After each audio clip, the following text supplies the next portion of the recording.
Notre paix intérieure et notre santé dépendent énormément de la relation qu'on entretient avec notre passé. Dans cette vidéo, je vais t'expliquer comment tu peux savoir exactement où tu en es avec les grosses blessures émotionnelles douloureuses de ta vie et bien sûr ce que tu peux faire pour être plus en paix avec elles et te sentir peu à peu de plus en plus libre et de plus en plus léger. J'insiste sur ce peu à peu et de plus en plus parce que je pense que c'est le chemin de toute une vie et que si on espère être débarrassé de ce qui est douloureux pour nous, déjà ça ne se fait pas en un claquement de doigts, c'est un chemin de comprendre, c'est un chemin de prendre le temps de ressentir ce qu'il se passe, c'est un chemin de mettre en place de nouvelles habitudes et c'est aussi grâce à toutes les situations douloureuses de notre existence qui vont bien souvent être en écho avec ce qu'on a vécu au début de notre vie, c'est grâce à ces choses-là aussi qu'on prend conscience qu'on se rapproche du cœur de notre être et qu'on peut faire la paix peu à peu. Et je crois beaucoup au fait que c'est ce chemin-là qui apporte de la paix, plus que de désirer absolument la paix absolue par rapport comment dire, à tous ces défis qui ont été les nôtres, qui sont les nôtres. Pour ma part, même si j'ai énormément avancé dans la guérison de certaines blessures intérieures,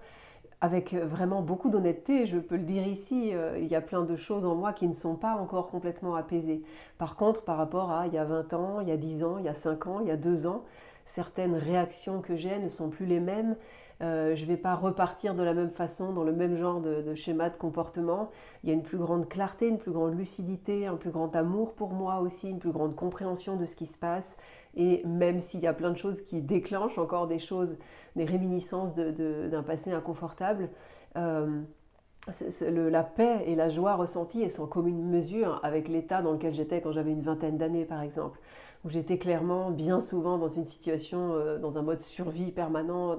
assise sur une énorme marmite d'émotions, avec beaucoup d'émotions sous le couvercle justement, parce que je ne savais pas quoi en faire et puis que c'était peut-être pas le moment aussi de le soulever. Donc j'insiste vraiment sur ça. Je pense qu'être en paix avec son passé, c'est déjà accepter que toute notre vie, on aura des zones de fragilité qui sont aussi ce qui fait notre unicité et notre beauté. Et là où on est vulnérable et là où on a rencontré tendrement ces vulnérabilités et où on continue de le faire, bien sûr, on devient un baume pour nous-mêmes. Mais à cet endroit précisément là, je crois sincèrement que c'est là qu'on brille le plus fort et où on peut vraiment inspirer et aider les personnes qui sont peut-être abîmées ou froissées au même endroit que nous. Voilà ce que je voulais dire pour commencer. Ça me semble vraiment important parce que à l'ère d'aujourd'hui où on est même dans le milieu de la croissance intérieure, de la spiritualité, de ce qu'on appelle le développement personnel, il y a une course à toujours plus d'outils, toujours plus de techniques. Et je dis souvent, moi, dans les vidéos que je fais, même quand je transmets une technique ou des choses très pratiques à mettre en application au quotidien, l'important n'est pas tant la technique elle-même que l'état dans lequel on est quand on la pratique. Et développer cet amour pour soi, développer cette résilience, développer cette sagesse dans notre vie, faire grandir l'amour en soi, c'est le chemin de toute une vie et c'est ça qui rend heureux. Parce qu'à chaque étape où on peut faire un autre choix que le choix de la peur ou de la rancœur ou du ressentiment ou de n'importe quelle autre émotion qui nous a meurtris par le passé, à chaque fois qu'on change légèrement ça, un peu comme un kaléidoscope, c'est peu à peu toute notre vie qui va changer et la goutte de paix intérieure qui est reçue à ce moment-là, qui est ressentie, elle a une saveur, elle a un prix extraordinaire et en soi, c'est ça pour moi, être en paix et faire la paix avec son passé. C'est accepter les chemins tortueux, accepter tout ce qui fait notre vie. J'en ai parlé dans ma précédente vidéo qui s'appelle « Ta présence peut tout guérir ». Pas tout guérir en un claquement de doigts, mais réellement savoir apprendre à se tenir présent, à ressentir ce qui nous fait mal, sans chercher à le comprendre d'abord, mais se familiariser avec ça, ne plus lutter contre ça. Ça fait que peu à peu, une tension intérieure va céder et la paix arrive vraiment peu à peu avec notre passé, avec tout ce qui nous faisait réagir. Et on va voir qu'on perd peu à peu ces réactions si vives qu'on avait. Donc je plonge dans le vif du sujet en te partageant directement quels sont les 5 signes qui montrent que ton passé est encore douloureusement actif dans ta vie. Alors premier signe, c'est si par exemple les personnes qui t'ont fait subir des choses difficiles quand tu étais petit, alors c'est souvent les parents, mais ça peut être pas forcément eux, ça peut être aussi des frères et sœurs, des oncles, des tantes, d'autres personnes qui avaient une figure d'autorité quand on était petit et vulnérable psychiquement parce que pas encore complètement développé.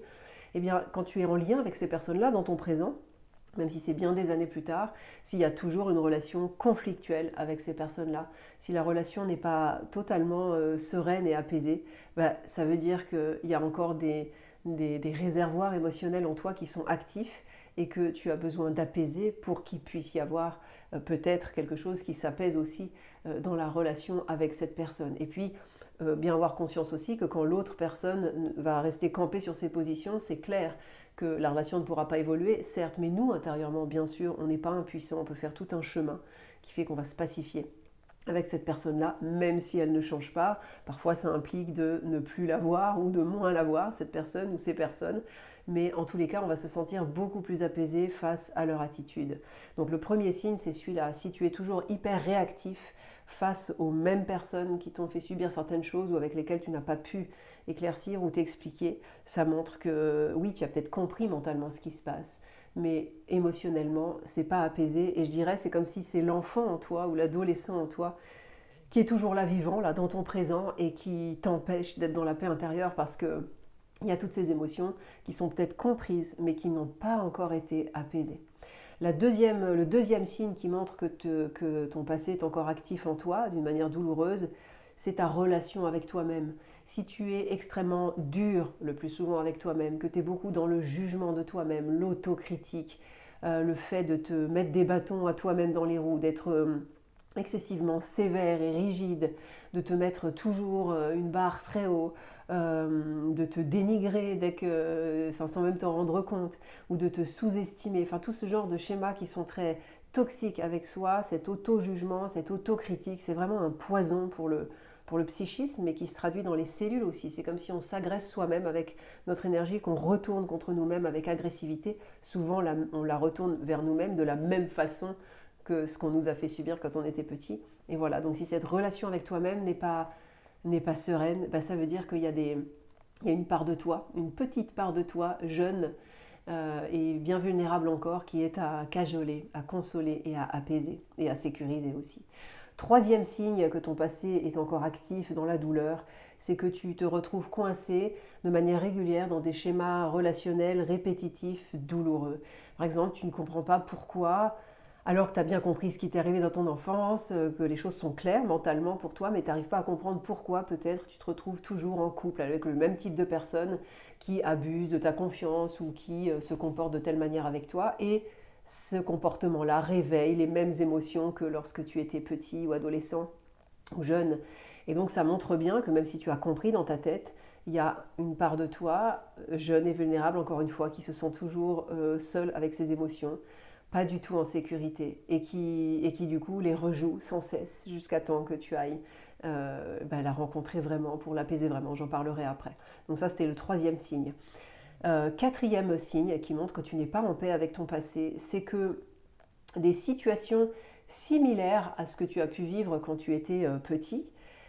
similaires ou pas exactement les mêmes, mais qui font appel aux mêmes émotions, même si tu n'es pas impliqué dedans, mais ça te réveille le même vécu, par exemple un vécu de colère, d'injustice, de désespoir, d'impuissance. Par exemple, s'il y a quelque chose qui se passe dans la société qui te met dans tous tes états, qui te met hors de toi, que ça te fait monter sur tes grands chevaux, bien sûr, on peut être pas d'accord avec ce qui se passe, mais s'il y a un excès émotionnel comme ça veut dire que cette situation que te renvoie la société, l'événement là dans le monde extérieur, tu n'y es pas impliqué directement, mais ça vient appuyer sur le bouton, ça vient réveiller ce réservoir émotionnel qui n'est pas vidé, qui n'est pas encore suffisamment apaisé. Et donc, ce genre de comportement, les gens qui se mettent vent debout avec beaucoup d'émotivité pour soutenir une cause, mais au mépris même de leur équilibre intérieur, parce que ça réveille en eux, ça déchaîne des passions, il y a quelque chose d'excessif là qui montre que tu n'es pas en paix avec ton passé. Et donc tu vas utiliser ce qui peut se passer par exemple dans la société comme un exutoire aussi pour faire sortir cette émotion. Mais ça soulage un moment, mais ça ne vient pas solutionner la cause profonde. Et puis, un cinquième signe qui montre que tu n'es probablement pas encore en paix suffisamment avec ton passé, eh ben, c'est ce qui se passe dans ton corps. Moi, j'ai remarqué que extrêmement souvent, c'est pratiquement systématique, avant une maladie, qu'elle soit grave ou moins grave, les mois ou l'année qui a précédé, il s'est quasiment à chaque fois passé quelque chose dans la vie de la personne qui a été très fort émotionnellement et qui a réveillé, qui a remis en scène un peu les mêmes émotions, les mêmes contextes que ce qui s'est passé dans l'enfance ou la jeunesse et qui n'a pas été complètement apaisé et rencontré. Et donc, alors c'est pas systématique encore une fois, hein, mais en tout cas moi je l'ai remarqué, mais quasiment à chaque fois. Et ça interpelle, on se dit que c'est pas un hasard, du coup il se passe ça vient nous donner l'opportunité de pouvoir regarder, et pas juste regarder et analyser mentalement, mais rencontrer quelque chose qui est souffrant pour vraiment apaiser ce qui a besoin de notre attention. Et en plus, quand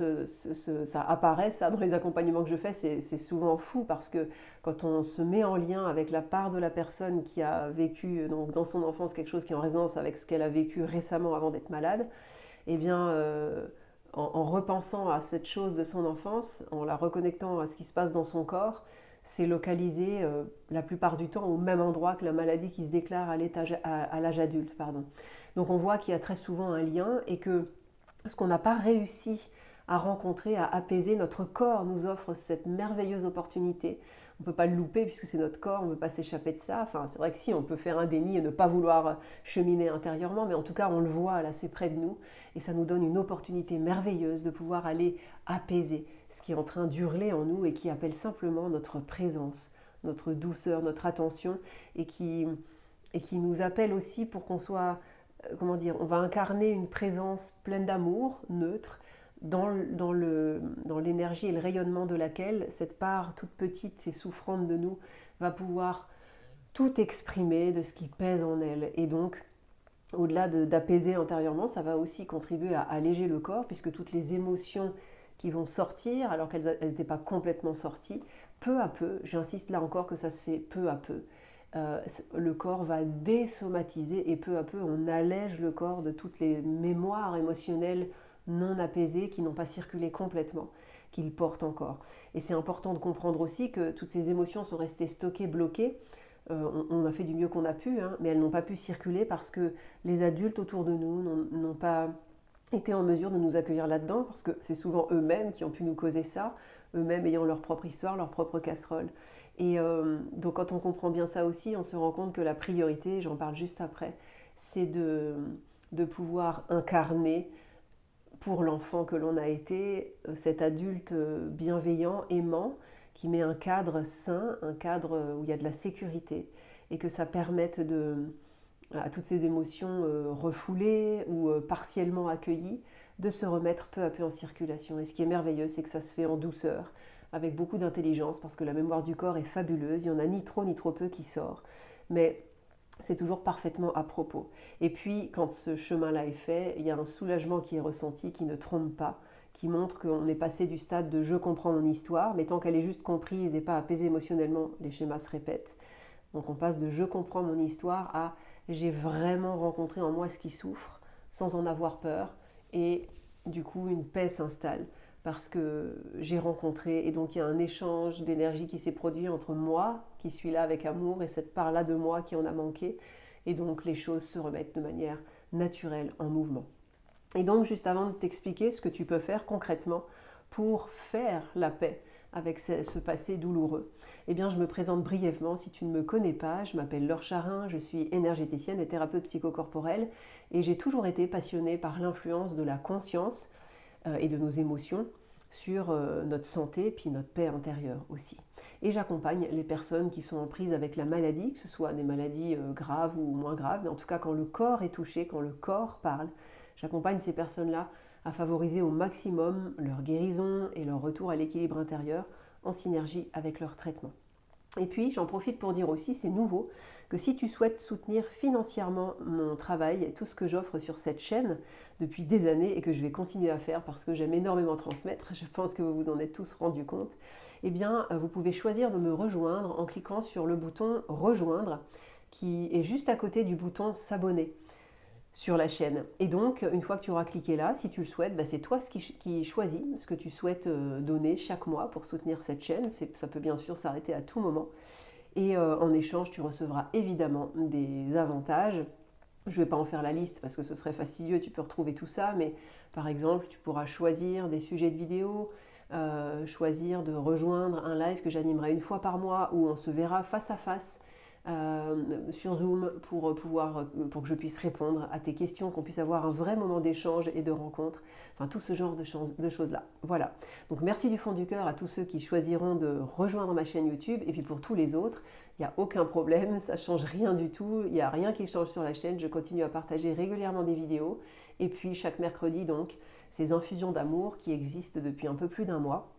qui me donnent beaucoup de joie et qui répondent à un besoin profond, parce que là je vois que c'est rejoint par de plus en plus de personnes, donc si ça vous intéresse, n'hésitez pas à aller voir.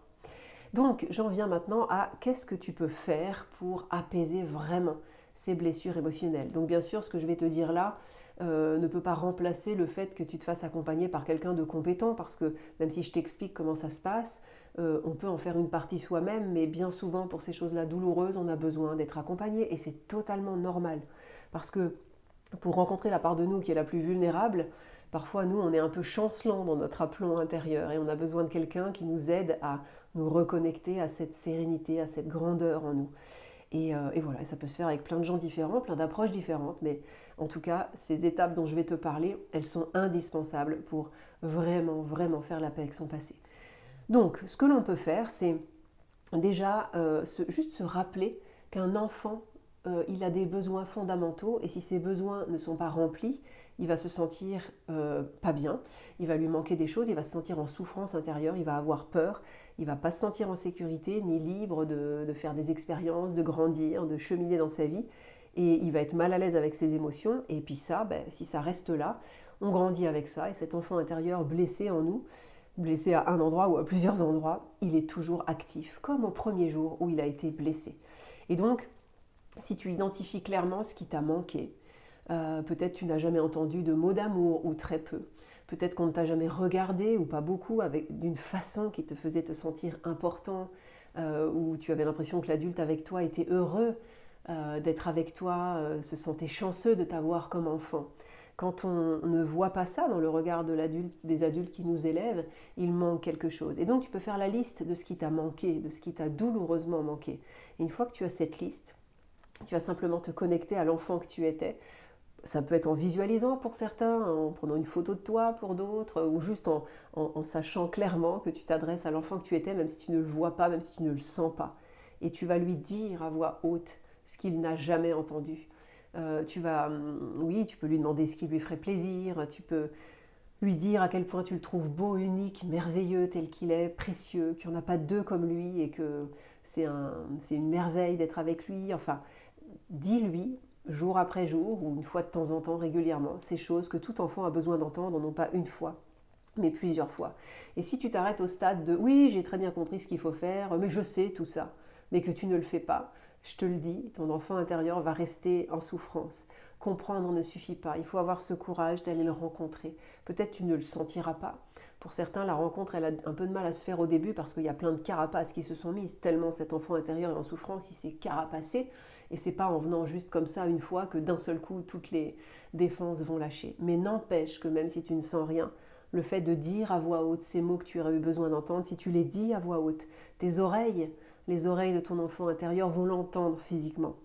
Ça peut te faire pleurer, mais c'est des belles larmes parce que ça veut dire que tu auras touché juste.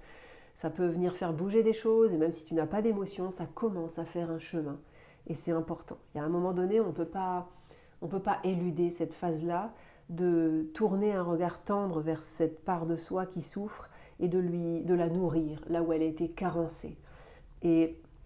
les besoins d'un enfant sont vraiment, somme toute, très simples à remplir, mais par contre, une fois qu'on l'a compris, on a besoin de le faire. Et heureusement, même si on en a manqué toute notre enfance et qu'on a vécu 50 ans dans ces carences-là et ces déséquilibres intérieurs, il ne faut pas 50 ans pour remplir les réservoirs vides. Ça peut prendre quelques mois, et déjà dès les premiers jours et les premières semaines, on sent quelque chose de profond qui se passe parce que voilà, on est totalement sincère et qu'on a compris que personne d'autre que nous n'allait pouvoir nous soigner affectivement là où nous avons besoin de l'être. Et quand on commence à s'offrir cette qualité d'amour-là, on change de fréquence, et bien souvent les gens autour de nous, ceux qui avaient déjà ou des nouvelles personnes, vont arriver et qui vont être dans cette même attention vis-à-vis de nous. Voilà. Et donc j'insiste bien sur ça, le fait que savoir les choses, c'est une première étape bien sûr, mais si on ne le fait pas, si on ne démontre pas concrètement, cet amour, cet enveloppement, ces mots, ces attitudes avec l'enfant que nous étions, eh bien, il y a quelque chose qui continue à crier à l'intérieur de nous. Voilà. Si parmi vous, il y a des personnes qui ont eu des enfants, et c'est souvent le cas, on a pu être un enfant blessé, pardon, mais on a eu des enfants et on n'a pas reproduit avec nos enfants peut-être ce qu'on a subi ou ce qu'on a vécu. Et donc c'est assez facile de dire, ben voilà, ce que j'ai fait pour mes enfants, maintenant je vais le faire pour mon enfant intérieur, parce que c'est la personne la plus importante de ma vie, c'est elle, ma petite fille intérieure, ou c'est lui, mon petit garçon intérieur, qui est le gardien de ma joie de vivre, de ma sérénité, de ma santé aussi, de mon appétit de faire des nouvelles découvertes, de ma confiance en moi. C'est tout ça dont il est le gardien, cet enfant intérieur. Et c'est nous, son, son plus grand dispensateur de l'amour, ça ne peut être que nous. Voilà. Donc en tout cas, moi j'ai constaté que dans les séances que je fais, bien sûr, je suis énergéticienne, donc je rééquilibre les énergies, mais il y a une grosse part du chemin intérieur qui est d'aller vraiment apaiser ces choses-là et passer du stade de je les comprends à je les rencontre vraiment pour qu'il y ait cet apaisement sur le plan intérieur qui est ressenti sur le plan physique. Donc voilà ce que je voulais partager à ce sujet. Et puis enfin, troisième partie de cette vidéo, je voulais terminer en t'énonçant les 5 signes qui montrent que tu es de plus en paix avec ton passé. Ces signes ne trompent pas, en fait c'est les mêmes choses que j'ai dit dans la première rubrique, mais en inversé, quoi. Donc par exemple, premièrement, les personnes qui t'ont blessé, ça ne t'affecte plus de la même façon. Progressivement, ça te fait réagir de moins en moins, parce que tu comprends qu'ils ont fait du mieux qu'ils ont pu eux aussi, avec leur propre casserole, leur héritage intérieur et émotionnel et transgénérationnel et tout ça. Et donc tu te rends compte que tu ne peux pas leur demander ce qu'ils ne sont pas capables de donner. Et tu es en paix pour le coup, pour ce que tu as quand même reçu d'eux, parce qu'il y a quand même des choses positives toujours quand on cherche. Et puis même quand il n'y en a pas, il y a quand même ce don de la vie. On a été mis au monde par ces personnes. Et donc à travers eux, c'est la vie avec un V majuscule qui nous a désirés. Et on est là, on a un corps grâce à ces personnes. Et ces personnes aussi, elles nous ont transmis tout un héritage qu'on s'est donné pour mission de prendre à bras le corps et de transformer peu à peu pour y faire rayonner l'amour. Et donc si tu vois que peu à peu tu t'apaises avec ces personnes-là, et bien alors c'est bon signe, ça veut dire que tu progresses vraiment dans la paix avec tes grosses blessures douloureuses du passé. Deuxième signe, c'est que ta relation à toi-même va s'adoucir. Eh bien, par exemple, tu vas apprendre à être plus doux, à être moins exigeant envers toi-même, lucide, mais moins injuste. Tu vas prendre plus de temps pour prendre soin de toi, tu vas t'encourager davantage, t'autoriser certaines choses, enfin voilà, tu auras rempli tout ça, donc du coup, ton lien avec toi-même sera plus apaisé. Troisième signe, c'est que tu verras que dans tes relations, tu n'es plus peu à peu dans ce même genre de schéma contraignant, enfermant, répétitif pour toi et douloureusement en résonance avec ton enfance ou ta jeunesse. Tu vas voir que tu rentres dans des nouvelles relations où tu es respecté davantage, où il y a beaucoup plus de joie de vivre, d'élan, enfin toutes ces choses nourrissantes à vivre. Quatrième signe, tu verras que ce qui se passe autour de toi, dans la société, dans le monde, va beaucoup moins te faire réagir. Non pas que tu vas être indifférent, c'est pas ça que je dis, mais comme ça ne viendra plus activer tes réservoirs émotionnels du passé, eh bien en fait, tu verras ça avec peut-être de la compassion, mais ça va plus réveiller des états compliqués, quoi, d'impuissance, de désespoir dur à vivre. Tu vas pouvoir conserver ta joie de vivre au quotidien, même si bien sûr tu aimerais qu'il en soit autrement dans le monde, mais ça ne viendra pas impacter peut-être de la même manière ton élan. Et ouais, c'est ça, et ta joie au quotidien. Et puis, cinquième signe, donc, sur le plan de la santé, tu vas voir que peu à peu, cette paix intérieure retrouvée, le fait que tu n'es plus sans arrêt en train de surréagir aux choses, va te mettre dans un confort physique aussi, qui fait que ça ne peut que aider ton corps. Si tu es malade ou s'il y a des soucis dans ton corps, ça ne peut que aider ton corps, peu à peu, à fonctionner de mieux en mieux. Parce que toutes les émotions réprimées, tous les états intérieurs qu'on vit, quand ils durent trop longtemps, on sait maintenant qu'ils pèsent sur nos organes, sur notre physiologie. Il y a des hormones qui sont sécrétées, qui viennent à la longue. Quand c'est trop excessif et que ça ne revient pas à l'équilibre, ça vient fragiliser certains systèmes du corps. Donc cette paix intérieure, avec ton passé, avec ton enfance, elle a vraiment un trésor à t'offrir aussi sur le plan physiologique, sur le plan de la santé. Voilà donc ce que je voulais partager avec toi. Au plaisir, comme d'habitude, d'avoir tes commentaires, les uns pour les autres aussi, parce que je sais que vous vous éclairez beaucoup mutuellement en témoignant aussi sous ces vidéos. Et puis pour ma part, donc à mercredi, si tu souhaites nous rejoindre à la prochaine infusion d'amour, en présence ou en différé, il n'y a pas de souci. Et puis sinon, à la semaine prochaine pour la prochaine vidéo.